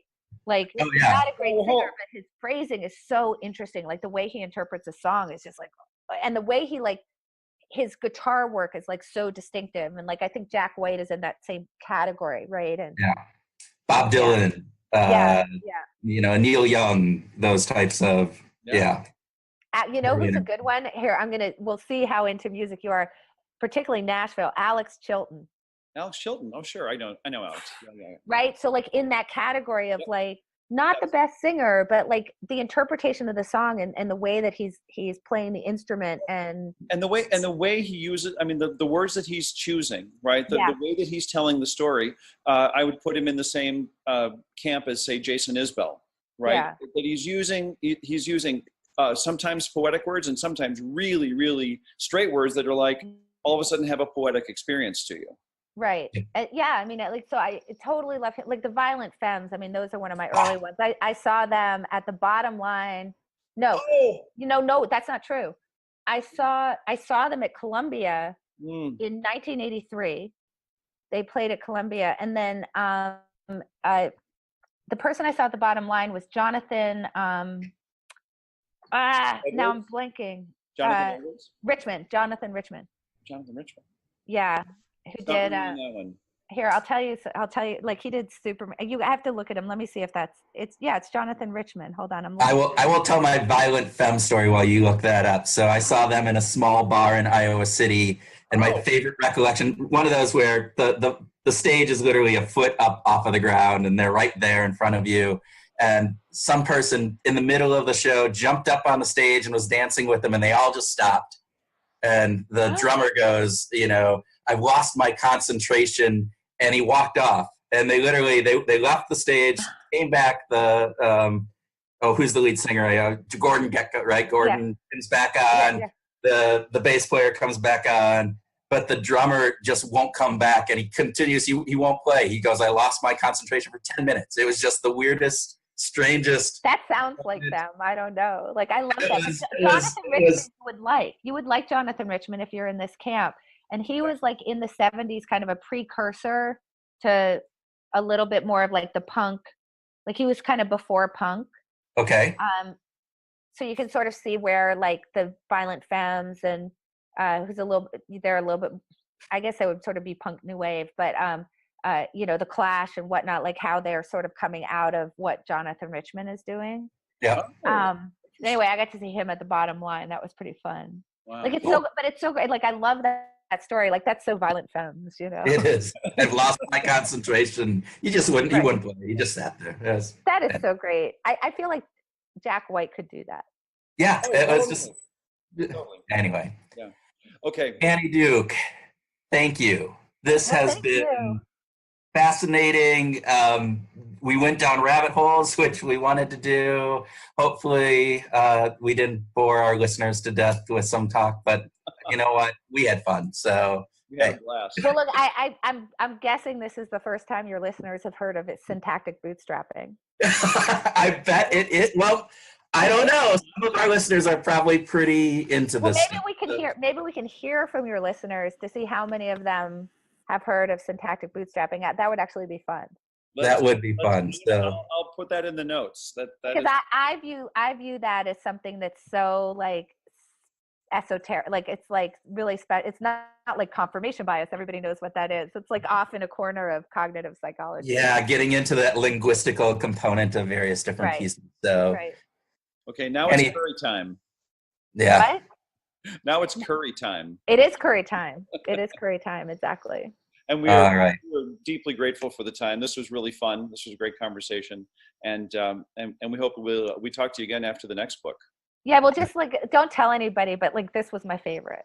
Like, but don't tell anyone, because I don't want anybody else's feelings to hurt. It's just like, you literally won all the podcasts when you asked me about Lila. Well, there you go. Good. Yeah. See, Kurt, I told you. You were always 60% sure. You said this is a 60% question. That is total bullshit, Annie. I have that conversation. No. All right, Annie, thank you. And all right, thank you. That's it. All right. Talk to you later. Okay, talk to you later. All right, bye. Welcome to our grooving session, where Tim and I groove on what we learned from our Behavior Grooves interview, have a free-flowing discussion on some of those topics, and whatever else comes into our now too full of information and vodka heads. Still on the vodka thing, huh? The vodka thing. Yes. I say that as if I'm accusatory. As I recall, I actually kind of went there. I think you did. I think you were the one who led us down that rabbit hole. Oh man, because vodka is so good. I don't know. I'm more of a beer guy, but still, that's okay. Okay, so tribes. Tribes. Yeah, and by the way, I think we have a lot to talk about in this grooving session. I think we do too. Telling you that There's now. a lot of information there. Well, as we talked about when I first heard Annie on another podcast, I had listened to that podcast and wrote 2.5 pages of notes. And so hopefully our listeners were able to take 2.5, maybe even 3 pages of notes from this. But I know in reviewing it, I took a lot out of this. So. I took a lot of notes while we were doing the interview. It was so great. It was. So tribes. Yeah. Good or evil? Oh, man. Both, right? Yeah. Right, both. And they are, what did she say? Yanking us around. What was her quote? We are not even aware of how much the tribe is yanking us around. Yeah, that is so great. That is so great.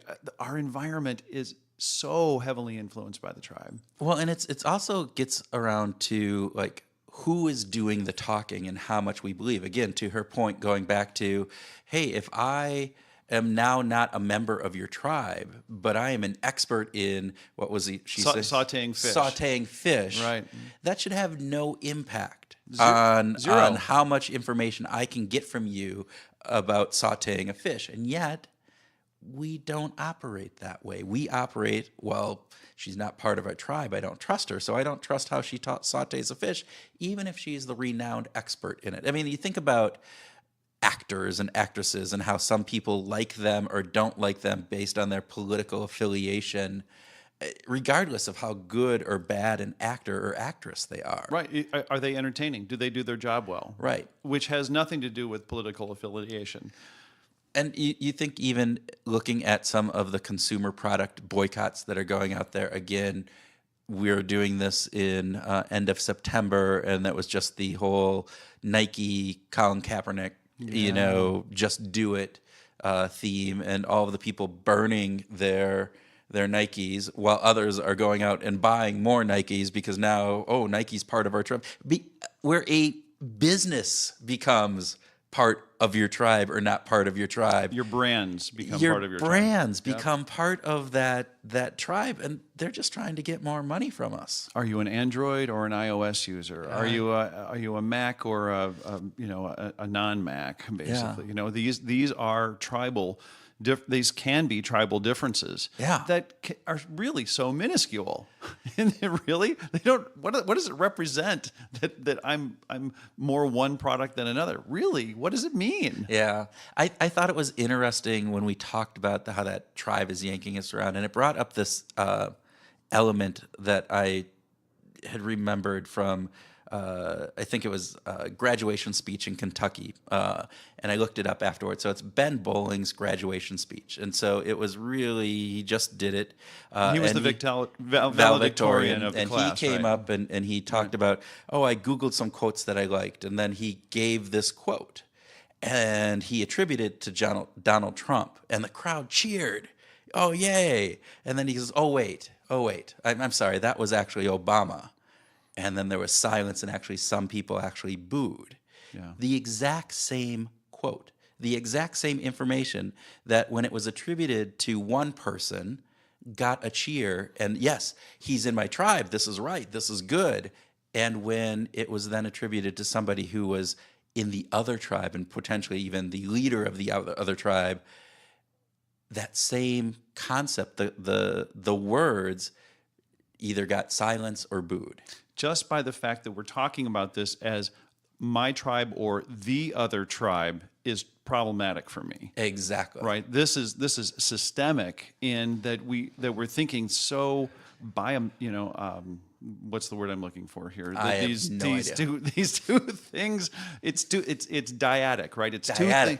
Two things going against each other, two separate, independent things, and not a multitude. Not what Annie's talking about. The whole point of thinking in percentages. We're not thinking in percentages. We're thinking very biopically. It's either this or it's that. It is black or it is white. There is no gray area in between. In reality, the overused metaphor, we live in a gray world, right? And the component that because somebody is supposedly with us or in our tribe doesn't mean that we don't have 90% of agreement on most other issues. That's and right. I think that gets missed. And I think what Annie's trying to do, which I commend her for, and I commend people who are trying to do this, is to get away from that, to get away from this component of, yes, you are either with me or against me. And if you're not with me, you're against me. As opposed to, we don't share the same political view. However, you're tremendous at sautéing trout. Right. And we should talk about that. Because I want to get better at sautéing trout, and you're the expert I need to go to. Or we like the same football team, or we both enjoy behavioral science, or whatever that would be. We have a lot more in common than we have differences. At least, for listeners in the United States, I believe that very true. I think, in reality, for most listeners around the world, as humans, and maybe this is, putting some of the biases that I have on the world out there, but I think, again, for the most part, we have families that we love. We want to keep them safe. We want to give our children a better life than one that we had. We want to make sure that things are fair. And it goes into a bunch of Jonathan Haidt's work, right? You come from a weird tribe, by the way. And that none of that really appeals to me. No. But of course, of course it does, right? These know. are universals, right? Yeah. And yet we tend to focus in on the differences. Yeah. It reminds me, real weird segue here. It reminds me of when we do work around organizations and sales forces, and they have base pay and an incentive pay. Are you thinking about a particular client that we were working with I'm actually thinking about multiple clients I've worked with, but the one could come up. But where 80% of a salesperson's pay is on their base pay, and only 20% is at risk or variable. And yet, where is 90% of their effort focused and their angst and their concern? On that 20%. On as the 20%. If that were the entire universe that mattered. Exactly. When you're looking at that totality of their pay, the vast majority of that is already it's base pay, and there are certain things that you need to do in order to keep that and to do that. But no, they focus in on the unfairness or their perception of unfairness of that 20%. Right. And again, bringing that analogy back, it's 80% of us as humans. Our joys, our fears, our hopes overlap with everybody else. My opinion, no validated research to do that. And it's this 20%. I would even say it's 90%, and we have 10% differences. I'd give you a 70% chance that that's correct. All right, so let's go there, because we're thinking probabilistically. And she talked about her fun story about the waiter. Yeah. I am so happy I found out what happened, because I was just sitting there. I had read the book, I had heard her in another podcast, and I never knew if she got that order right. Yes, she did. She did. That was a conquest. That was a conquest. Yeah, that was good stuff. But since we read the book, since we were prepping for this, we've started this whole talking in probabilities, and it makes a lot of sense. It does. It resonates with me in especially the work environment and thinking about a whole variety of things in my life. It has tremendous applicability to think in percentages rather than thinking in this black or white. Right. And the interesting part, and I think this was a really good part of the conversation we had with Annie, was this element of how easy it is for us to, because we see, we even might believe in our heads to begin with, that's really a 70% chance, but then it automatically transfers into, all right, well, that's the way it's going to be, because 70% or 60%, right? And we talked about the polling numbers for the last election and how quickly people said, wow, it's a 70% chance. That means, of course, Hillary's going to win. And we do that. We tend to, as Annie was saying, anytime that all of a sudden you get above that 50% piece and into the 60s, it's like this automatic switch. It's a naturally switch to says, then it's going to happen. That's going to happen, yeah. And in reality, 60-40, that's an awful lot of not happenings to the happenings, right? So it's hard for us to overcome that, but the more that we can talk in those probabilistic terms and thinking in that way, I think the better we are at being able to, perceive the alternative viewpoint, because now that alternative viewpoint is, as we talked about, it's not attacking our self-identity. It's not saying that you're wrong. It's saying, here's a different viewpoint, and now I can adjust my 80% probability or my 87% probability that people are going to love this, right? Our most engaging one. And I might say, that goes either up or down based on that input. So this leads my brain to her right versus accurate comment, right? And do you remember that quote, Kurt, of what she said about right versus right does not equal accurate? I really want to make the point that right and accurate are different. And what we are trying to do is to get to accurate, not right. Yeah, and yet right is the easy answer. I mean, this is a system one kind of a thing, right? The easy answer or the easy question for us to answer is am I right? Mm-hmm. It's a much more difficult question to answer is, am I accurate? Or to what degree am I accurate? That's a more difficult question. That takes reflective thinking, right? That's much harder. And our brains naturally go toward the, how can I take this situation and really answer it in an easier way? Well, because we when we're right, we get all those rewards, right? We get that satisfaction of feeling like, yes, I am smart. I was correct in my thinking. I get a little dopamine surge. You get a little dopamine surge. You get all of these factors that come in, and particularly when that gets, confounded or added to this social kind of reinforcement of I am right within my tribe. Yeah. You get a double whammy of that. And I think it's really... Which is the people who I want to be respected by, right? The tribe who's going to protect me if things go bad. When that happens, now I get this super double reinforcement. You get the super double secret reinforcement. But yes, no, we're laughing about yes or that. No? You just no. We're laughing about that, but that is indeed what happens, right? We tend to go for what's right because we get those psychological rewards from being right. When we actually get to try to find out if we're accurate, it can actually be painful. There's a loss aversion component of that, right? This belief that I held actually felt in my gut or my heart or in my head, wherever it was that you feel that, now is proven to be inaccurate, not right. Then part of my identity is with that, and so that hurts. So instead of framing it in our own mind as I wasn't right, we could say, well, my prediction wasn't as accurate as I thought it was. Yeah, and that's the probabilistic thinking part, that thinking in bets, that thinking in percentages. And I loved her component of saying, just ask the person to wager on it.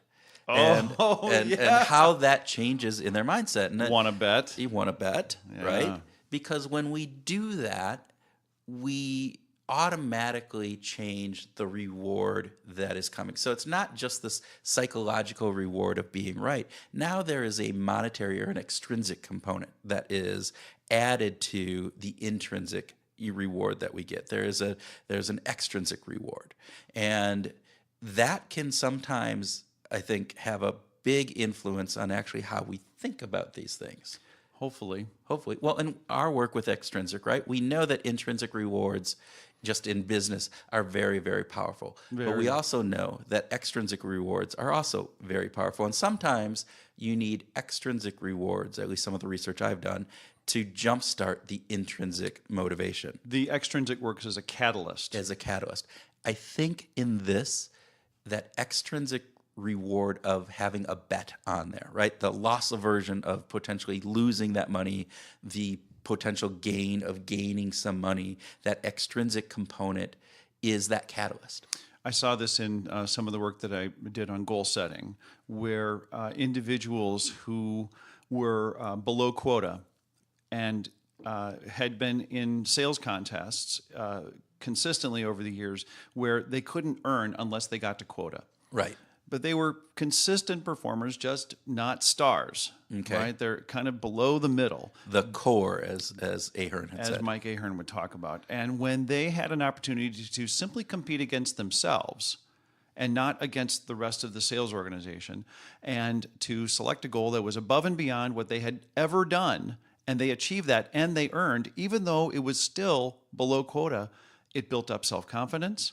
It reframed who they are and allowed them to actually gain ability so that now their baseline, their run rate increased from where they were before, in part because you use this extrinsic reward as a catalyst to get that intrinsic support and confirmation of confidence and risk-taking. Like, I can do it. I can do it becomes more apparent at that point. So in this situation, that thinking in bets or taking, do you want to bet on this, can be that catalyst to actually reframe how somebody thinks about things in general, because they're getting the positive reinforcement from that and seeing actually how that works, and hopefully getting understanding that that more accurate view of the world lends itself to long-term success, right? And Annie was talking about, look, on the poker table, I don't want to be right. I want to be accurate, because the more accurate I am, that means I'm going to have success in the long run, right? And just because I did all of the wrong things, but I got the right, flip at the end and I won, it's that resulting component, which again is a whole nother component that we didn't really get into a lot, but Annie talks a lot about in her book, about that component of how we tend to view how good our decision-making process is based on the result. Yeah. And what she was saying is that that's a faulty way of actually thinking about it. It's inadequate. It's inadequate. If you have a number of chances, right, over and over and over and over again, that might have more validity. However, many of our decisions are not these things that we get multiple chances to really look at, review, and go over. And so the fact that we are looking at results impedes how much information we can gain from the actual decision-making process to determine, was it a good decision-making process or a bad decision-making process? Exactly. Yeah. So... Oh, I want to talk about meetups before we stop. Oh, yeah. Because this ties into that, Yeah, so the whole thinking on having this learning pod component, which again I think is fantastic in getting those people who can be the Galileo, right? And point in the room to you. And you're talking about these things, and you're actually discussing these things with a contract that she talks about of saying, our contract with each other isn't this normal social contract of reinforcing, you making sure you feel good. This isn't going to be a love fest. Right. This isn't that. That this is a contract that we have with each other to point out the accuracy of our beliefs and our actions, and understanding that they're going to hold a mirror up to us, And that mirror sometimes is going to reflect things back that we may not want to see. But because we have made a contract, that's okay. And then you get rewarded for doing those positive things and thinking in ways that are positive about that. So this is like an accountability meetup. It's an accountability meetup. And so we started Behavioral Grooves as a meetup to gather people together around talking about behavioral science and applying that to work and life. And we have had a fantastic component around that. I think there is a cool opportunity to start using meetups or such, because I think it's hard to ask people who are your friends or people that you're interacting with. It may not be for everybody, but for myself, I know that would be something that might be a little bit difficult. I could probably ask you because you do it regardless. Well, and you as well. Well, there you go. We just hold each other accountable. We do. Yes. We do. But I think but our relationship is not common in that way, right? And especially with the folks on our block or close family members, it would be. Although it does happen to some degree with, for instance, my own siblings, right? There is an element of accountability. Their primary role in my life is to love and support me, right? Give me the happy thumbs up. It reminds me. So when I was doing my dissertation, as part of this, I'd asked my wife to be basically an accountability coach for me. And I was all, yep, I need you to do this. I need you to hold me accountable so that I write my dissertation, every week, and that I do the page number that I want. And I was all great. This is going to be awesome. And she said, it's a good choice because Erin's got the chops to do that. But she said no. Oh. She said no, because she said, if I do that, then I become the nagging wife. And I don't want to be the nagging wife. Yeah. I can be your cheerleader. I can be that support person that, again, loves you and encourages you on. But sometimes I don't think you can, we forget about that, right? Because even within these groups, even though we have a contract, sometimes those boil over and we might not be able to disassociate. Oh, they were telling me this in this, but now it's this regular thing. Right, we may not want our best friends or our family members in this. Thus, a meetup to actually just have this accountability group could be a great way of doing that. And I think it's something that we might be exploring. It might be our next thing beyond Nudge Fest. I think we should. Beyond Nudge Fest. Beyond the Nudge Fest. Nudge-a-rama. Nudge-a-thon. Yeah. So what else? Lila was a big part of this conversation, and I loved her. Just the respect and awe. I mean, it was to a certain degree awe that she had about this woman who changed the trajectory of her life in some ways. Oh yeah, in Annie's life, yeah, right. Yeah. But Lila is a monument to. She's the one that came up with this syntactic bootstrapping idea. This idea that we have a language machine. At birth is remarkable. It's absolutely remarkable. That's some interesting components, and the fact that we didn't go down the rabbit hole around fuck in the so cool in the dictionary, I think was probably my only regret of the whole thing. But now we can dig on it right now. So Lila, I think I mentioned, and I'd heard about Lila 6 or 7 years ago, right? And it was all about this learning machine, this idea that kids have syntax and they get it, and pauses make a difference. And I was completely fascinated by this idea because this helps inform the nature versus nurture thing, right? That there is a very powerful part of nature when it comes to learning a language, right? Only later did I discover that as a graduate student, she gets assigned to work on, guess what? The dictionary. Okay. This is her assignment, and she's working on it, and she's getting all these words, and she has to spell them and define them, and she has to decide what's in and what's not. And so she comes across the word fuck because it was one of the words that comes up in the list, and she's looking at it, and she was the one that wrote down the definition and said, "Yeah, that should be in the dictionary." I think that's So we've got linguistic graduate students making decisions on what's going. It's not what's going into it's the not the dictionary or not. Yeah, it's not the white bearded, godlike dudes, Right. that are making these decisions. It's people like Lila when she's in grad school. I know. About the fact that In the 1960s. And so you got to think that was Yes! pretty controversial at that time. And so just the wherewithal to pull that off and to do it as a young grad student kind of foretells, I think, a lot of the rest of her life. Yeah, rest right? of her story. Big brass balls. Exactly. Yeah. Exactly. So, absolutely. and again, I think we need to get her on one of our podcasts if we can. Yeah, That or would be with great. Annie even. Yeah, with Annie would be Which fantastic. could be fun. All right. Anything else before we get into the inevitable music conversation? No.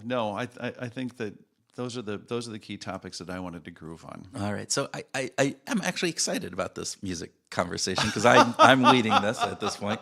So one of the interesting things that I thought about this conversation was that Annie talked about, that she needs to get in and immerse herself in the music, right? It's not this casual piece. She doesn't listen to music when she's writing because then it's this distraction for her. And you have the same kind of response to that. I remember being very young with listening to my parents have a conversation with an adult friend, a woman who seemed very old to me at the time. She was probably in her 50s or something. That's old. Decrepit like that.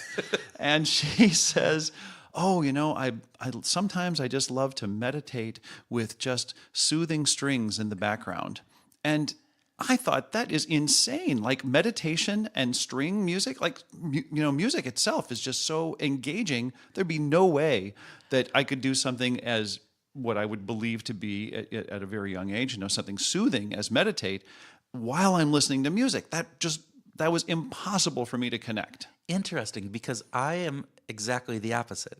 I will put on music to set a mood and to do variety of different things, and I can have the music in the background. If it's music, it's not. Again, I will say that there's different types of music, and some music is less likely to have that background effect. And Annie different acknowledged things. that as well, right? There was some. I mean, particularly if they're great lyricists and you're listening and there's a story, and then it engages me more.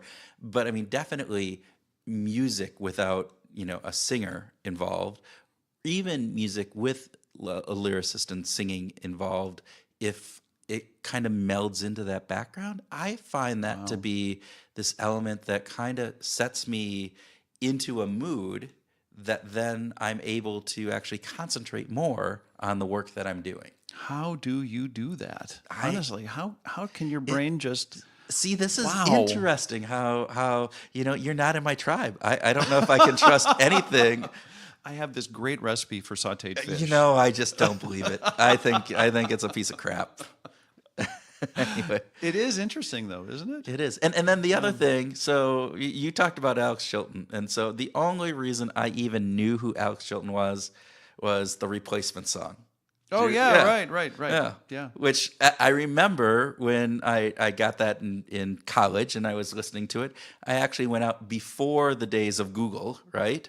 And I tried to search who Alex Chilton was. Really? Yeah. Wow. And, he was some 70s, pop star. What I got out of that. But long before Big Star. Well, that was Big Star. Yeah, that's what he... long before all that. He was with the Box Tops. Yeah, see, I didn't get that in my pre-Google days, so... Yeah, isn't that interesting? Yeah. So.